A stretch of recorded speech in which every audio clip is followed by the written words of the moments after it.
নূর ছদ্মনাম পর্ব সংখ্যা 17। নীরবে নিবৃত্তে মীরা চেয়ে আছে কারুকাজ খচিত আয়নার দিকে। আয়নার প্রতিফলিত হচ্ছে মীরার দিকে দেখা সবচেয়ে সুদর্শন পুরুষে। তার হাসি মুখের দিকে তাকিয়ে মীরার সকল দুঃখ, অভিমান, দুঃখ, কষ্ট ঘুচে যেতে থাকে। আচমকা আয়নার কাছের ভেতর দিয়েই তাদের দুজোড়া আঁখি একে অপরের দিকে খানিকক্ষণের জন্য আটকে যায়। সেই মুহূর্তটা অকল্পনীয় তার জন্য। হৃৎপিণ্ড তীব্র গতিতে ওঠানামা করে। হুট করে ইমান তাকে চোখ মারে। সে হতভম্ব হয়ে যায়। তার এহেন কাণ্ডে মুখ অটোমেটিকলি হা হয়ে যায়। তা দেখে ইমান বাঁকা হেসে ফেলে। হঠাৎ দাঁড়ায়। তার উঠে দাঁড়ানোর ফলে মীরার ঘোর কাটে। এতক্ষণ যাবৎ সে ভিন্ন এক জগতে ছিল।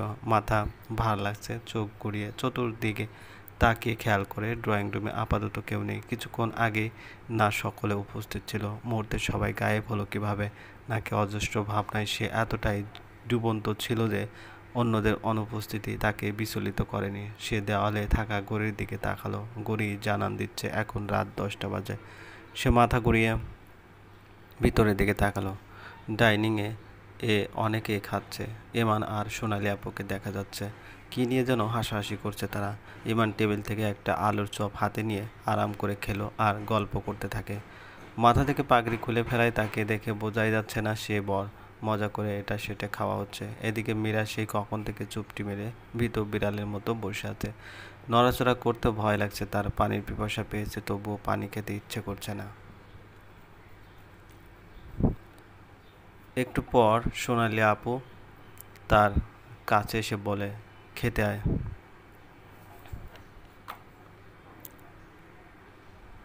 মীরা গোমরা মুখে বলে, আমার খেতে ইচ্ছে করছে না, খাবো না। সে কি রে, এমনিতেই তোর পায়ে ব্যথা, তার উপর খাবি না? না, খাবো না, খাওয়ার রুচি নেই। শরীর খারাপ নাকি তোর?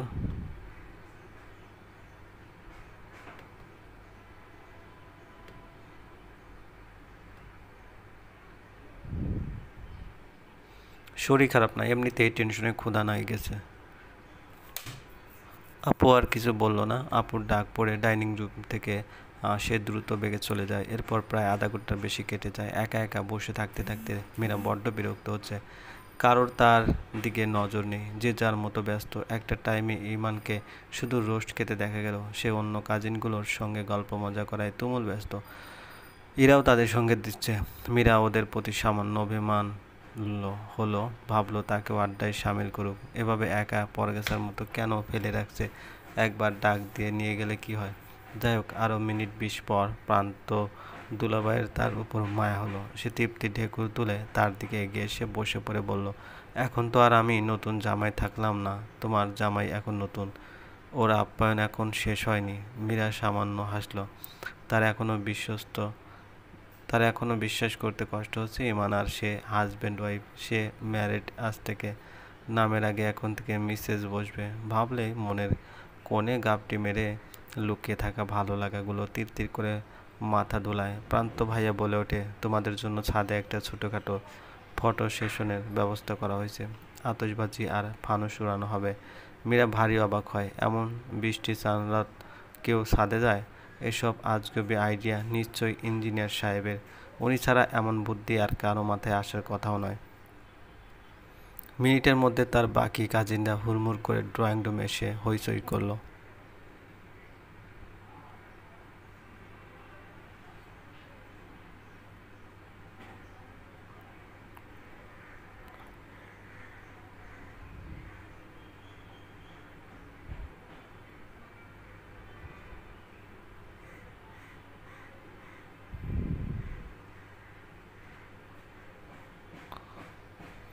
ইরাসহ বাকি সবাই উপরে উঠে যেতে থাকে। ভাইয়া উঠে দাঁড়ালেন।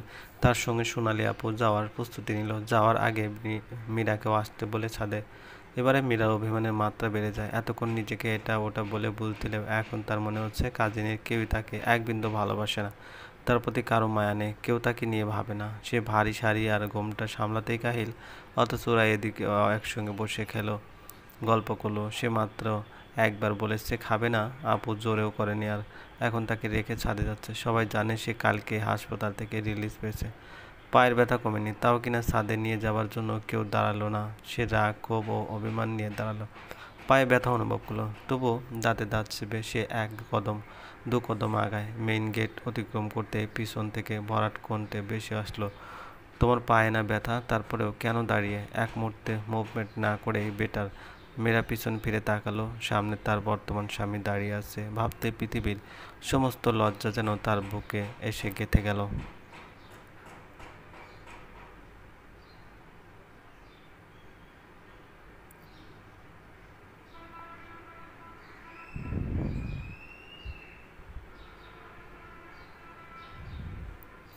সে উত্তরের আশায় থাকলো, কিন্তু মীরা জবাব দেয়নি। তাই পুনরায় বলে, যাও সোফায় গিয়ে বসো। মীরা বলে, ছাদে যাব, ওখানে সবাই আড্ডা দিচ্ছে, ভাইয়া নাকি কী সব আয়োজনও করেছে। সে একবার মীরাকে মাথা থেকে পা অবধি পর্যন্ত পর্যবেক্ষণ করল, বলে, তুমি যেতে পারবে তো? কথাটার মধ্যে যেন মীরা কটাক্ষ খুঁজে পায়।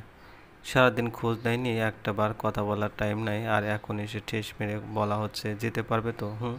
সে উঁচু আওয়াজে বলে, 101বার পারবো। রাগের দলা বুকে পুষে পিছনে ঘুরে চিরিতে পা রাখা মাত্র ব্যথা পাওয়া পায়ে চটকে পেল, এবং ব্যথায় আর্তনাদ করে পিছিয়ে যেতে গেলে ভারী শাড়ির জন্য টাল সামলাতে না পেরে পা স্লিপ খেল এবং সে উল্টে পড়ে যাওয়ার উপক্রম হয়। সে চোখ বুজে মনে মনে দোয়া শুরু করে, যেন ব্যথা না পায় বেশি। কিন্তু তার ভাগ্য সহায় হলো, কিছু একটার সঙ্গে বাধা খেয়ে সে আর নিচে পড়ে গেল না, তবে বেকায়দায় পড়ে পুনরায় ব্যথা পায়। এবার বেশ জোরে লাগে, জন্য চোখে পানি অবধি চলে যায়। এবার ইমান কথা বলে ওঠে, বরং শুনতে হয়, আমি না করেছিলাম না? তবুও পাকনামি করার দরকার কী ছিল? তার পিছনে ঢাল হয়ে বাধা দিয়ে পড়ে যাওয়া থেকে ইমান তাকে রক্ষা করে, এজন্য সে মনে মনে কৃতজ্ঞতা বোধ করে। তবে ইমানের রাগী গলায় বলা প্রতিটি শব্দ যেন তার খোঁচার মতো লাগলো। এর আগে ইমান প্রচুর ঝাড়ি মেরেছে তাকে, কিন্তু আজ সামান্য এই কথায় মনে বিষিয়ে গেল, হাত পা ছুঁড়ে কেঁদে দিতে মন চাইল। সে কান্না আটকে রেখে বলে, জানতেন যখন আমি ইনজুরিড এবং আমার ছাদে যাওয়া, বরং এরপরও ছাদে কেন আয়োজন করলেন? আমাকে ছাড়াই সব আনন্দ করতে ভালো লাগে, তাই না?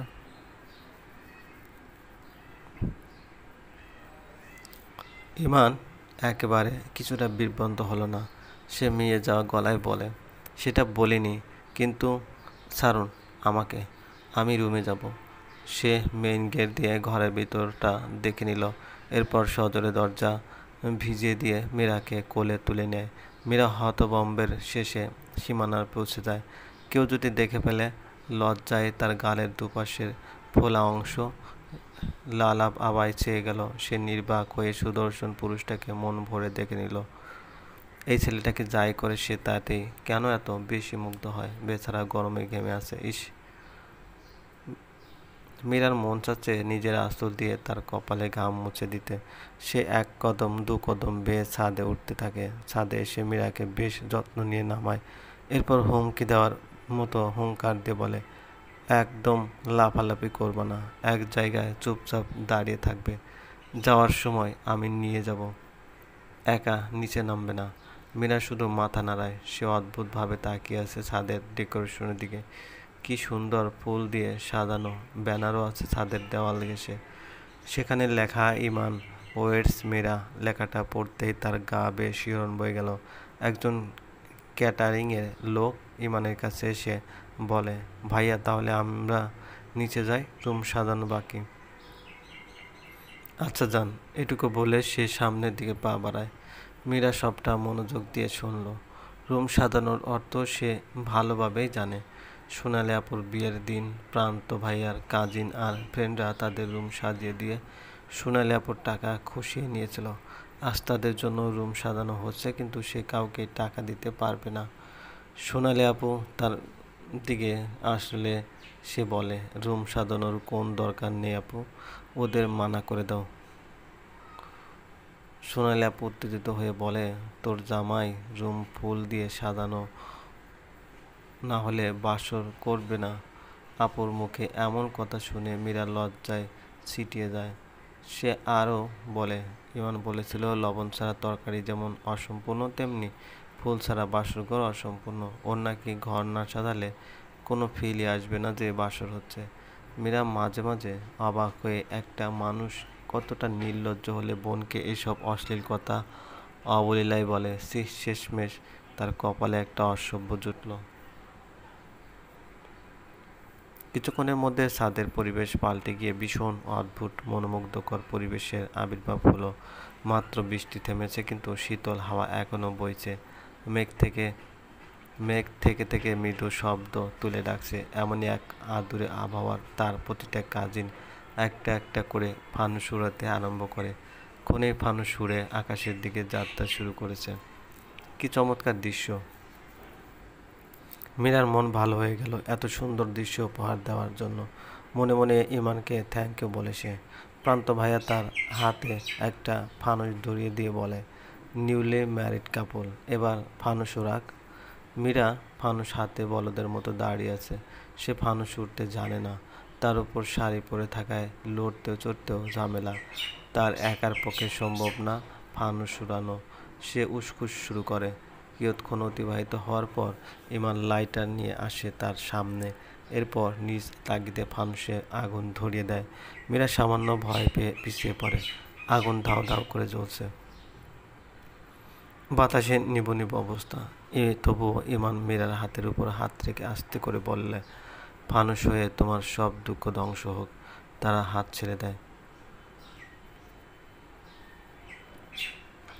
ফানুস বাতাসের মৃদু বাতাসের সঙ্গে পাল্লা দিয়ে উড়ে যায় আকাশের ভিতর দিয়ে। ইমান তবুও তার হাত ছাড়ে না। মীরা অদ্ভুত নয়নে চেয়ে থাকে। একবার ইমানের পানে তাকায় তো আরেকবার উড়ন্ত ফানুসের দিকে। তার মুখে হাসি ফুটে ওঠে। তখনই বিকট শব্দ করে তার কাজিনরা আতশবাজি ফুটাতে থাকে। আওয়াজে তার কান ঝালাপালা হওয়ার উপক্রম। ফটোগ্রাফার সামনে ক্লিক করে যাচ্ছেন, সবই ক্যান্ডিডেট পিকচার তুলে যাচ্ছেন। অবশেষে উনি বলে ওঠে, ভাইয়া ভাবি, এবার সুন্দর মতো রোমান্টিক একটা পোজ দেন, ছবি তুলব। কথাটা বলা মাত্র ইমান তড়িৎ বেগে তার একটা হাত নিজের কাঁধে স্পর্শ করার এবং সে নিজে তার দিকে ঘুরে এসে কোমরে হাত রেখে মুখটা তার অনেক নিকটে আনে। আজকাল এমন পোজে প্রায় প্রতিটা কাপল ছবি তোলে, তবু মীরার লজ্জায় মুখ লুকাতে মন চাচ্ছে। সবার সামনে এভাবে দাঁড়াতে তার অস্বস্তি লাগছে। ক্যামেরাম্যান ফটাফট একটার পর একটা ছবি তুলে অ্যাট দ্য এন্ড এমন তার নাকে নাক ঘষে দেয় খুবই সন্তর্পণে। এরপর আস্তে করে বলে, আবার দেখা হবে। সাবধানতা অবলম্বন করলেও অনেকেই এ সিন দেখে ফেলে এবং তাদের এত নিকটে রোমান্স করতে দেখে। ছাদে উপস্থিত সবাই তালি দিয়ে ও হো শব্দ তুলে চিৎকার দেয়। মীরার তখনই দৌড়ে পালিয়ে বাঁচতে মন চাচ্ছিল। ছাদ থেকে মীরা সবার সহযোগিতা নিয়ে আস্তে আস্তে নেমে এসেছে, তবু ইমানের ধারে কাছে যায়নি। তাকে সোজাসুজি বাসর করে ঢুকিয়ে বিছানায় বসিয়ে দেওয়া হয়। মাঝে অবশ্য একবার তার মা এসে খবর নিয়ে গেছেন রুমটা ক্যান্ডেল আর লাল গোলাপের সাজসজ্জায় মুখরিত। লাইট ছাড়াই মোমবাতির আলোয় রুমটা আলোকিত হয়ে আছে। মীরা মুগ্ধ হয়ে সবটা দেখে নিল, তবে কিছুটা অবাক হলো যখন দেখলো আলমারি কোণে তোশক ভাঁজ করে রাখা। কিন্তু বিছানা থাকতে তোশকের কি দরকার? একটু পরেই চোখ গেল ছোট টেবিল, একটা পিৎজার প্যাকেট আর ডোনাট রাখা। পাশে চকবার আইসক্রিম, তিনটা খাবারই মীরার প্রিয়। সোনালি আপু বলে, তোর প্রাণপ্রিয় স্বামী তোর সব পছন্দের খাবার আনিয়েছে। যখনই শুনলো তোর খেতে ইচ্ছে করছে না, সঙ্গে সঙ্গে অর্ডার দিয়ে এসব আনলো। এজন্য আমি আর তোকে রাতে খাওয়ার জন্য জোর করিনি। মীরা হতভম্ব হলো। দ্বিতীয় দফায় একটা ভালো লাগা ছেয়ে গেল তার মন জুড়ে। প্রশান্তির নিঃশ্বাস ফেলে সে দরজার ওপাশে ইমানকে আটকিয়ে রাখা হয়েছে। টাকা না দিলে বাসর ঘরে এন্ট্রি করা যাবে না। ইমানও কম চায় না, কিছুতেই 10,000 টাকা দিয়ে সে রুমে ঢুকবে না। এদিকে সোনালি আপু ছাড়ার পাত্র নয়। সে কিছুতেই 10-এর নিচে নামবে না। ইমান হাল না ছেড়ে বলে, দেখ গরমে ঘেমে আমার অবস্থা শেষ, গোসল দেব, ভিতরে ঢুকতে দাও। সাইমা আপু তাদের সাথে হইচই অংশ নিয়েছে, কিন্তু নীরব ভূমিকা পালন করেছিল এখন পর্যন্ত। এবারে সে বলে ওঠে, এখন আর গোসল করিস না, একদম ভোরবেলা গোসল করে ঘুমাস। ঘন ঘন গোসল করলে ঠান্ডা লাগাবি, অসুস্থ হবি। আরেক দফা হইচই শুরু হলো। মীরা লজ্জায় কান চেপে ধরে, নাক দিয়ে তার গরম বাতাস বের হচ্ছে। তবে ইমান হাসছে, যেন মজার জোক শুনছে সে। সেও মজা করার ছলে বলে, আপুরা তোমরা কিন্তু আমার সঙ্গে অন্যায় করছো, মানে ছেলে মেয়ে বৈষম্য হচ্ছে। বাসর তো আমি একা করব না, তোমাদের বোনও করবে, কিন্তু টাকা একা আমি কেন দেব? আমরা 50-50 করে টাকা দেই। সবার মধ্যে হাসি রোল পড়ে গেল। তার কথায় মীরার কান কাটা যাচ্ছে টাইপ অবস্থা। অবশেষে ইমান 5,000 টাকা দিয়েই রুমে প্রবেশ করে। সবাই একে একে চলে গেলে সে দরজা আটকে দেয়। এরপর আলমারি থেকে কাপড় বের করে বলে ওঠে, তুমি খাওয়া দাওয়া করে মেডিসিন নাও। মীরা মাথা নাড়ায়। রুমের মধ্যে তার দম বন্ধ লাগছিল, কিন্তু ক্ষুধাও পেয়েছে বড্ড। ইমান বাথরুমে ঢুকলে সে পিৎজার স্লাইসে কামড় বসায়। খাওয়া শেষ করে আইসক্রিম হাতে নিলে দেখলো আইসক্রিম গলে গেছে। তবু মীরা লোভ সামলাতে পারল না। তার সবচেয়ে প্রিয় হলো আইসক্রিম। সে আইসক্রিম পাশে রেখে সে তো আর হাত গুটিয়ে বসে থাকতে পারে না। তাছাড়া আইসক্রিম স্বয়ং তাকে ডাকছে। আইসক্রিমের ডাক উপেক্ষা করলে একবার মন খারাপ করবে। সে প্যাকেট খুলে খাওয়া আরম্ভ করে। আইসক্রিমের রস চুইয়ে চুইয়ে পড়ে তার হাত। গলন্ত তরল আইসক্রিমে ভরে যায়, মুখেও সামান্য লেগে যায়। তবুও সে মজা নিয়ে আইসক্রিম খায়। এমন ক্লান্তিকর দিনে ঠান্ডা আইসক্রিম যেন তার ভেতরটাকেও ঠান্ডা করে দিচ্ছে। সে এক মনে আইসক্রিম খাচ্ছে আর মোমবাতির আলোর দিকে তাকিয়ে আছে। ইমান বাথরুম থেকে বের হয়ে বড় বিস্ময়কর একটা দৃশ্য দেখে। বধূবেশে একটা মেয়ে মজা করে আইসক্রিম খাচ্ছে। এমনি দৃশ্য খুবই বিরল। হলদে মোমের আলোয় তাকে অপসরীর চেয়ে কম লাগছে না। ইমান মুগ্ধ হয়ে পারল না। তার মুখের বাঁ পাশে কিঞ্চিত আইসক্রিম লেগে আছে। ইমান তা দেখে হাসল। সে টাওয়াল চেয়ারে রেখে মুখ কাঠিন্য এনে গমগমে আওয়াজে বলল, তুমি কার পারমিশন নিয়ে বিছানায় বসেছো? মীরা খাওয়া রেখে তার দিকে তাকালো। চোখে মুখে তার অজানা বিস্ময়। ইমান খুবই স্বাভাবিকভাবে বলে ওঠে, আমার বিছানায় শুতে পারবো না? ফ্লোরে গিয়ে শো, চলবে। গল্পটি ভালো লাগলে অবশ্যই লাইক করবেন, কমেন্ট করে দেবেন। চ্যানেলে যদি নতুন হয়ে থাকেন অবশ্যই সাবস্ক্রাইব করবেন। পাশে থাকা বেল আইকনটি প্রেস করে রাখুন, যাতে নতুন নতুন ভিডিও আপলোড করার সাথে সাথে আপনার নোটিফিকেশন চলে যায়।